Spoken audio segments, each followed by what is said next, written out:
নমস্কাৰ আজি মই এটা বিশেষ ক্লাছ লবলৈ আপোনালোকৰ ওচৰলৈ আহিছো আৰু হেতু হৈছে লোৱাৰ ক্লাছৰ কাৰণে ধৰক তৃতীয় চতুৰ্থ পঞ্চম বা ষষ্ঠ এনেকুৱা ক্লাছ বিলাকত যিবিলাক ল'ৰা ছোৱালী পঢ়ে তেওঁলোকে গণিত কৰাৰ সময়ত এনেকুৱা কিছুমান সৰু সৰু কথাৰ কাৰণে গণিত বিলাক টান পাবলৈ ধৰে যাৰ ফলত তেওঁলোকে গণিত বিষয়টো আৰু মানে চাবলৈ নোখোজে বা পঢ়াত তেওঁলোকৰ মনোযোগটো নবহে মই প্ৰয়াস কৰিব বিচাৰিছো যে তেওঁলোকে গণিত বিষয়টোক যাতে এলাহ নকৰে বা টান বিষয় হিচাপে যাতে ভাবিবলৈ নলয় তাৰ কাৰণে কিছু কিছু সৰু সৰু কথা জনা উচিত আৰু সেই জনা কথা জানিবলগীয়া কথাবিলাক মই মানে ইয়াত ক'বলৈ প্ৰয়াস কৰিছো আশা কৰিছো আপোনালোক সকলোৱে এই কথাবিলাক ভালদৰে মনোযোগ দি পঢ়িব চাব লগতে মই কথা এটা ক'ব বিচাৰিছো সৰু সৰু ল'ৰা ছোৱালী নিশ্চয় তেওঁলোকে ফেচবুক নাচায় বা মোবাইল তেনেকৈ নাচায় গতিকে যিখিনি অভিভাৱক আছে যিখিনি অভিভাৱকে ঘৰত সেই সৰু সৰু ল'ৰা ছোৱালীবিলাকক পঢ়াব লাগে বহুত মাক দেউতাক এনেকুৱা আছে যে তেওঁলোকে এনেকুৱা ল'ৰা ছোৱালীক পঢ়াব পাৰে কিয় কাৰণ তেওঁলোকে নিজে শিক্ষিত ব্যক্তি কিন্তু আমাৰ সমাজত এনেকুৱা কিছুমান ব্যক্তি আছে যে মানে ক্লাছ 1 2 3 লৈকে ঠিকে থাকে পিছৰ ফাললৈ যদি গণিত মানে বুজাব লগা হয় তেতিয়া অকণমান হয়তো অসুবিধাৰ সৃষ্টি হ'ব পাৰে গতিকে তেখেতসকল অভিভাৱকেও যদি এই ক্লাছসমূহ তেওঁলোকে ভালদৰে চায় নিজৰ সন্তানক তেওঁলোকে নিশ্চয় ভালদৰে বুজাব পাৰিব আৰু আশা ৰাখিছো মোৰ এই প্ৰচেষ্টা আপোনালোকে আঁকোৱালি ল'ব সো মই আজি মানে 3 4 5 বুলি কথা নাই সেই ক্লাছবিলাকত প্ৰয়োজন হোৱা হৰণ গণিতৰ ক্ষেত্ৰত কিছু জানিবলগীয়া কথা আছে সেইখিনি কথা মই ক'ব বিচাৰিছো ধৰি লওক মই এটা সংখ্যা লিখিছো যে 364 এই সংখ্যাটো আমি হৰণ কৰিব লাগে যদি মই 2 দি হৰণ কৰিব লাগে তেতিয়া হৰণটো নকৰাৰ আগতে আমি গম পাম যে এই সংখ্যাটোক 2 ৰে হৰণ যাবনে নাযায় মানে সম্পূৰ্ণৰূপে বিভাজ্য হ'বনে নহয় আমি আগতীয়াকে গম পাব লাগে কাৰণ যেতিয়া আমি এই 4 5 6 এইবিলাকৰ আমি চেপ্টাৰবিলাক চাওঁ তাত দেখুৱা যে উৎপাদক হয়নে নহয় আমি ক'ব লাগে সম্পূৰ্ণৰূপে বিভাজ্য হয়নে নহয় আমি ক'ব লাগে সো হৰণ কৰি লাষ্ট মোমেন্টৰ উত্তৰটো পোৱালৈকে আমি ৰখিব নোৱাৰো কিয় নোৱাৰো যে আমি লাহে লাহে কৌশল শিকিব লাগিব কেনেকৈ ল'ৰা ছোৱালীয়ে গণিতবিলাক খুব সহজতে চকুৰে চাই তেওঁলোকে গণিত কৰাৰ নিচিনা মাথাত তেওঁলোকে অংকটো কৰিব পাৰে এনেকুৱা কথা আমি কিছুমান জানিব লাগিব গতিকে মই আজি আপোনালোকক কৈ বিচাৰিছো যে কোনোবা এটা সংখ্যাটো যিয়ে নহওক কিয় আমি চাম যে হি 2 ৰে বিভাজ্য হ'বনে নহয় 3 ৰে বিভাজ্য হ'বনে নহয় 4 ৰে বিভাজ্য হ'বনে নহয় 5 6 7 8 9 10 11 এই গোটেই কেইটা সংখ্যাৰে কোনোবা এটা সংখ্যা বিভাজ্য হ'বনে নহয় তাৰ সুন্দৰ কিছুমান নিয়ম আছে আৰু এই নিয়মসমূহ জানাৰ পিছত কোনো ল'ৰা ছোৱালীয়ে হৰণ গণিতটো কৰিবলৈ নিশ্চয় আৰু টান নাপায় বুলি মোৰ মনে ধৰে তো মই এটা কথাকে ক'ব খুজিছো আপোনালোক যদি কোনোবা অভিভাৱকে ভাবে যে এই কথাবিলাক জনা উচিত তেনেহ'লে তেখেতসকলে ভালদৰে চাব বুলি মই আশা ৰাখিছো প্ৰথমতে মই ক'ব বিচাৰিছো এক নম্বৰতে 2 ৰে বিভাজ্য 2 ৰে বিভাজ্য হোৱাৰ যিটো চৰ্ত কোনোবা এটা সংখ্যা কি যি সংখ্যাই নহওক কিয় সেই সংখ্যাটোক 2 ৰে হৰণ যাবনে নাযায় নকৰাকে আমি গম পাম তাৰ এটা চৰ্ত হৈছে কি যে এটা সংখ্যাৰ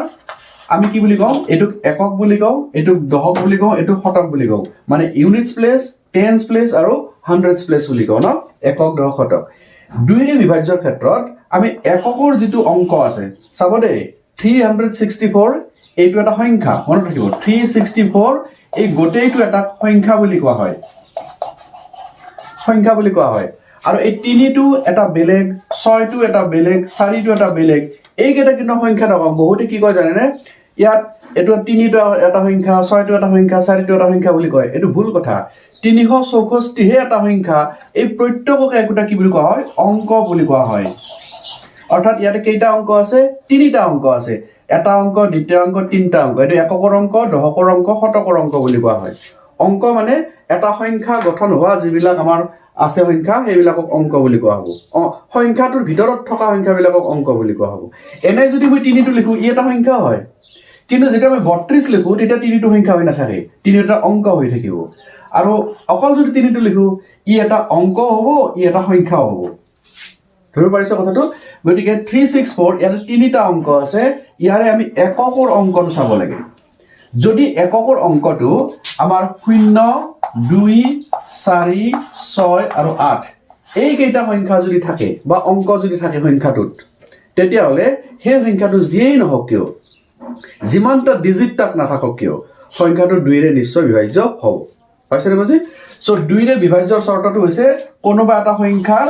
এককৰ ঘৰত বা এককৰ অংকটো হয় 0 2 4 6 বা 8 থাকিব লাগিব তেতিয়া গোটেই সংখ্যাটোকে 2ৰে হৰণ নিশ্চয় যাব বুজি পাইছে এইবাৰ মই 3ৰে বিভাজ্য হোৱা সংখ্যাবোৰ কেনেকুৱা বা কোনোবা এটা সংখ্যা 3ৰে বিভাজ্য হ'বনে নহয় তাক জানিবলৈ আমি কি কৌশলটো ল'ব লাগে আমি হেতু কথা ক'ব বিচাৰিছো সো 3ৰে বিভাজ্য হোৱা এটা সংখ্যা মই যিকোনো তোমালোকৰ মনত আহা যিকোনো এটা সংখ্যা লওঁ ধৰি লোৱা মই লৈছো এটা কি যে 1872 মানে 1872 এই সংখ্যাটোক আমাৰ 3ৰে সম্পূৰ্ণৰূপে হৰণ যায় না যায় আমি ক'ব লাগে ঠিক আছে সো 2ৰ ক্ষেত্ৰত আমি গম পালো যে অকল এককৰ ঘৰটো চালে হৈ যায় কিন্তু 3ৰ ক্ষেত্ৰত কি আছে জানেনে সবৰে ক্ষেত্ৰত নিজা নিজা নিয়ম থাকিব 2ৰ বেলেগ 3ৰ বেলেগ 3ৰ ক্ষেত্ৰত কি হ'ব ইয়াত কেইটা অংক আছে আমি চাব লাগে মানে যিটো সংখ্যা দিয়া থাকিব সেই সংখ্যাটোত থকা অংক কেইটা জানিব লাগিব কি আছে সো জানিছো আমি অংক কেইটা কি আছে যে 1872 হয়নে এই অংক কেইটাক যোগ কৰিব লাগে এই গোটেই কেইটা অংককে আমি যোগ কৰি দিম কিমান পাম যে 8 * 9 9 * 7 16 16 18 এই 18টো হৈছে অংক কেইটাৰ যোগফল আৰু এই যেটো যোগফল এই যোগফলটোক আমি এটা 3ৰে হৰণ যায় না যায় চাব লাগে অৰ্থাৎ এইটো হৰণ 3 3ৰে 18 হৰণ যায় নে ইমান ডাঙৰ সংখ্যাটো মুখে মুখে কোৱা অসুবিধা কিন্তু 18ক আমি জানো কাৰণ 3ৰ যেতিয়া নেওতাখন মাতিম 18ক 3 6 * 18 যেহেতু এই অংক কেইটাৰ যোগফলটো 3ৰে হৰণ যায় তানে এই গোটেই সংখ্যাটোকেও নিশ্চয় 3ৰে হৰণ যাব সো এইটো হৈছে আমাৰ 3ৰে হৰণ যোৱা এটা নিয়ম বা কৌশল এইবাৰ মই 4ৰে বিভাজ্য হোৱা সংখ্যাবোৰ কেনেকুৱা তাক চাব বিচাৰিছো মানে এনেকুৱা এটা আমি সংখ্যা লম বা যি সংখ্যাই নহওক কিয় সেই সংখ্যাটোক 4ৰে হৰণ যাব না যায় আমি এইটো চাব লাগে আৰু যদি হৰণ যায় কৌশলটো আমি কিদৰে প্ৰয়োগ কৰিম চাবা মই এটা যি কোনো সংখ্যা লৈছো সাপোজ 9516 9516 এই সংখ্যাটো 4ৰে বিভাজ্য হ'বনে নাই আমি চাব লাগে তো কৌশল প্ৰতিটোৰ ক্ষেত্ৰত বেলেগ বেলেগ কৌশল ইয়াত দুটা কৌশল আছে যেটো দুটা কৌশল ব্যৱহাৰ কৰি আমি ক'ব পাৰো এক নম্বৰ কৌশলটো চাওঁ এক নম্বৰ কৌশলটো হৈছে কি যদি কোনোবা এটা সংখ্যা 4ৰে বিভাজ্য হ'ব লাগে তেতিয়া আমি কি কৰিব লাগে একক আৰু দহক এই একক আৰু দহকটোৱে গঠন কৰা যেটো সংখ্যা এককৰ অংক হল 6 দহকৰ অংক হল 1 1 আৰু 6 কি সংখ্যা গঠন কৰিছে 16 গঠন কৰিছে এটা এই 16টোক 4ৰে হৰণ যায় না যায় আমি চাব লাগে যদি যায় তেনে হলে গোটেই সংখ্যাটোকে 4ৰে হৰণ যাব কাৰণ 4 4 গুণ 16 নহয় জানো এইটোক যেহেতু 4ৰে 16 যেহেতু 4ৰে হৰণ গৈছে তাৰমানে গোটেই 9516 টোক 4ৰে হৰণ যাবই ঠিক আছে গতিকে আমি এইটোক হৰণ যাব বুলি ক'ব পাৰো আমি কেৱল একক আৰু দহকৰ অংকটো ল'ব লাগে আমি সংখ্যা হিচাপে ঠিক আছে সো 2 নম্বৰ শৰ্ত যদি কোনোবা এটা সংখ্যা এনেকুৱা হয় যে 35006 এনেকৈ দিছো এটা সংখ্যা ডাঙৰ দেখাত বহুত ডাঙৰ হৈ গৈছে ন সংখ্যাটো এই সংখ্যাটো আমি এটা চাব লাগে যে 4ৰে বিভাজ্য হয় নে নহয় যদি কোনোবা এটা সংখ্যাৰ একক আৰু দহকটো শূন্য থাকে মনত ৰাখিবা যদি কোনোবা এটা সংখ্যাৰ একক আৰু দহকটো শূন্য থাকে তেতিয়া আমি কোনো নিয়ম চাব দৰকাৰ নাই ডাইৰেক্ট ক'ব পাৰো যে ইয়াক 4ৰে হৰণ যাব দুটা শৰ্ত বলো প্ৰথমতে চাই লম যে সংখ্যাটোৰ একক আৰু দহকৰ শূন্য আছে নাই যদি আছে কোনো নিয়ম চাব দৰকাৰ নাই ইয়াক 4ৰে হৰণ যাবই দ্বিতীয়তে যদি শূন্য নাথাকে তেতিয়া হলে এইটো শৰ্ত চাব লাগিব একক দহক অংকটো এককৰ অংক দহকৰ অংক লৈ সেই সংখ্যাটোক 4ৰে হৰণ যায় না যায় আমি চাব লাগিব সো এইটো আছিল আমাৰ কোনো এটা সংখ্যাক 4ৰে হৰণ যাবৰে না যায় বা বিভাজ্য হ'বৰে নহয় তাক জানাৰ এটা শৰ্ত এইবাৰ মই ক'ব বিচাৰিছো কোনোবা এটা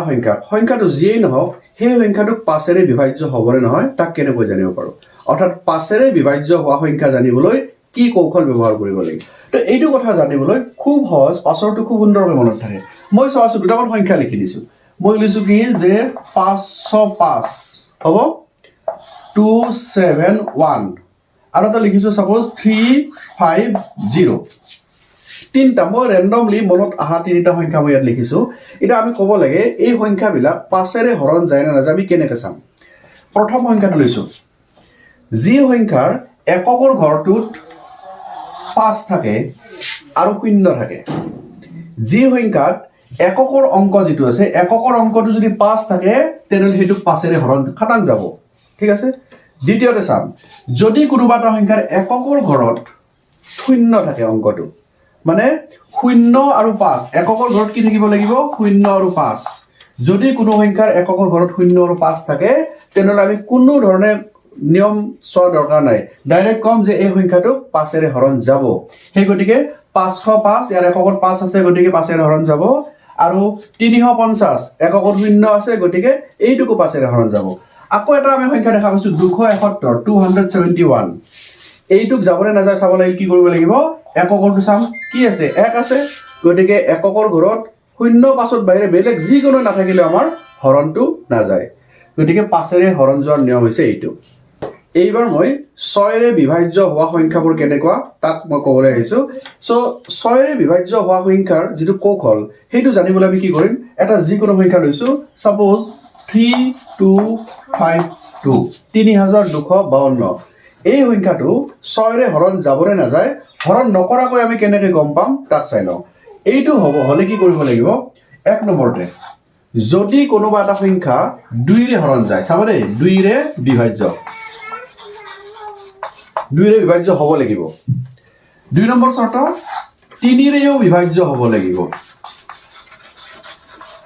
চাবা